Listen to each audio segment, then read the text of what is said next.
Shalom, shalom, shalom. Order for suffer brightening. And I mean, all the cancer be. Matu edi tiawa say, a rather be ma wakwaba dachi. A rather be ma wakwaba. No be sawa manie na wabo amanie. I'm say nipa tu kwanya. Wo abrochia na wo Ghana. Ana peso wo Ghana. Wo kona kodura. Ya mo wakwaba, ama wonsuo no, ama abo wamanie. Orofo ye tukwan efiri baabi Africa aba bruchira obi nso fra bruchira kwa Africa na mebisa wo aka kwantuo baako edame no mienu animu a obi entumi ndoje saa kwantuo no Paul no matubi Peter matubi Moses bi no obi bre tubi osofo obetubi daache sof ma obetubi daache kremo obetubi daache okonfo betu bi daache hindu ni betu obia betu akwantuo ni bi na wodim se wotu kwan na wokwa di osoma wo ma wo ba wiase we no obamu akwaba na so omu akwaba no bisa se Reverend Dr. Apostle awie ebia na wakontu no watu anopa bisa se Bishop anopa yi malam enwumre edie ben ena malam obekwa akoka asam ben ena osofo wa woso wonko asore kura obekwa akoka odofo ewurade be ma yakwa abadache ye wakwantu obi da yanimu a we don't need to pay anything hwe wo ba broche on struggle pa mpa ya oboye wo de ho si ho abrabo konkron mu ene wo wura fi ade afra ne konkron na woni tro atade akura eti akura na wo mpe but Eurade ya wadom du bedu America wie no onse watu ho abom obetu kwandache Eurade be mu akwaba de me no mi enu ye ne wiase nyina de ya kokoom menka de nipa hu so me gina hayi wo home da bi otie sofo bride ni preach go ye go manage ho na wo se me bisa me ho se de me ye no Eurade ani je ho ana niam me ka no Eurade na ni je ho ana dia umeti social media me ye no Ewurade na nije won odofo ekwan bi wo wa na etene woni pa ni so ba na hwie ye owu akwan Ewurade be mo akwa abadaache odofo ena me kayo ubetu kwan bi ya wo mma bio na kwantuo no Ewurade be mo akwa aba ebe ka wo no Nyankopon me gini se ko akoba bi obi wuda ka de be bo wo be change wa brabo enche bia na se me ko ba bi ayare sabia bi na me yonko bi obrempon bi na owu oba wiase beje din bebre but oyare odawa owu no ohwemanim na o ma me baabai na osu na me hwe ne din de na me ka wo me mu obrempon no pese obo me din untimi mu me din na me sua ne ma firi ho se me yonko yi akwantu a otu no obi ba brochira na nani age na ada na papa da otu kwan bi a Gonko hoda ni bejena. Why is he crying? I don't know so. God be a honkono. What you have said that? You see a jaw and quawo. Na unim aquaba, your man aquaba here. Baby a den baquato. Or the four. Now me share when you pay. Na sani pay call maybe some say. Na he found a walk. No contra. With Jamwa. Above for him for the baby fan than a call. Na Ewurade ma na kwaba e de na obekwa akoka odofo Ewurade be mo akwaba hwe wa ya aka se nipa bi a watumi aya aka obitumi ya aka hwe se woni obi ya aka ma nipa no wu a e de wanim ene mi tofo se woni obi aya aka fa telephone friend twa aka yo no mo na Ewurade be mo akwaba ya na e ka se dwama mo nko an nsa no nko an na Ewurade de bebu yatan Ewurade de otan kunsum akayo bebu nyina atan Ewurade be mo akwaba odofo sabre ya wugina ho ya wo ye fefefe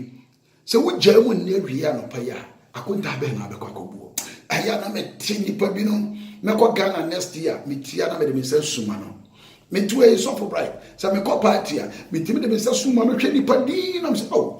enipa yi a mo kwa mo bai mo ni se Ewurade be mo akwa abadaachi no wabisa mo amane no wabo amane me hwe se obi mekọ asore na nipa bi ko asofo e kontokwa e wo radio so na we di ne yonko atam na we di ne yonko atam say woni say Ewurade be mama akwa abadaache Odofo me kasa kire o se nyame akoa awurade be mo akwa aba ene ye biara wo ya wonim se awurade ma wakwa aba ubedi fo no ene mi tofo ja ne ye no osofo bitimi no obi ya aka ene obi timi nya asem kwa ene ya asofo ekurabu no ukohia oyonko sofo kora woni pamu a aja opese nipa nyina mu se one ne ye sofo pon a wo kwa wo ba omfo bi nya hwe awurade be mo akwa aba Bible say niyoye ya kan niyoye a eniyoye nyina na awurade de be ba han mu se de wakomate tworo konkon say Matthew 5:8 ehirade ni pa na koma mute oni be hu awurade osofo ntu ni awurade pa ena usuban ni ena wo tan wo nuye awurade be mo akwa aba abrabo bia ya bo bia se de yesu ban tie bia ebu a wo mfa ma me nyina menim ebu a me mfa ma wo nyina wonim awurade be mo akwa aba odofo ena asama be de bro na se awurade be mo akwa aba da ache na obebisa oni a wo ba wi ase ha be yeye ofri konongo no aba Canada eye aka kontu ba ko the last one ene de wutu a wo ma bio ya bisa on za na abrewa wenya be mfia du okron na wo be wu a na wo su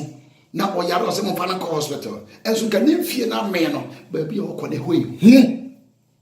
ya wo da dwen wanso wonya wo wan na onya girl a open up na onkai wo awurade de be mo wakwa aba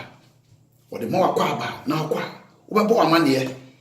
obi anya mfie ha enso yare a wo se mo koto paramre me because on say ba bia o ko wo mpe na na me ka kire wo pew me tu kwan no na me konso a me nwie awurade be mo makwa aba nti awurade mo makwa aba e de na me kwa akoka kokwo mo niam a me ye eniam a bidi hunta nipa asia me ye bia awurade ba mo makwa aba na awurade mo makwa aba no obisa me so for bride awurade kwa mbisa so for o se Kofi akwa aba me se ja papa o se ewie se papa so ma wi ase na mkoye na wa frɛ me o se yo asori sika na o gye ye no e de na ade koye me se me ko si hotel ma me yire na me ma o yire na o ma no mo ayi o so mo asase so yo se ha ya wa ba yi sika na o wi afri ma so masafo mu edi koye hotel ma o yire no ma no eja na da ho kodam o yire no ma mateso yo mo bom pa ye dendenden se kwan ya me fa so fra wonti no asachira wo mo abrabo wa bre an obi anya edi enjoy wa sachira da abrabo de no ma awurade wa wo de popularity ntoma fra ya wo gi de nkase no awurade akwa abode ma wo no se kojam wodofo mo ma yensiesie ye ho ye mo brapa ansa na awurade akoma yakwa aba wodofo de ye nyina no ebededi awurade be mo akwa aba dachi wo ye dan osofo emfa mo titles ya na me hu sa osofo yi afadi kekeke eye madina no wabrabo nko na ya so ya hu kunta na me hwe dim si ye awurade be mo akwa aba dachi enipa jiwa tuma sasi so pagyaw enipa hwahwa awurade hwahwa wo de na dachi wakwa aba no die ne beba mama ye hwe ye na awurade be ma yakwa aba eya kwantuo wo ye de wo betubi wo ye den wo pa no ma no nte oye wa grawa ba ko obetu sa akwa ne bi na wutu a untu kwan bio na otu wi a ede wanim nyamesha so for bright 0049 172 4164599 esa nyame WhatsApp ti Evangelist Bright Radio dabiara e wo 2e ti akoma pa FM 89.3 dabiara wo 2e aya www.evangelistbright.com www.akomapafm89.3 and www.akomapafmonline.com nyamishia shalom thanks so much cha brother be mo akwaba akwaba be ba cha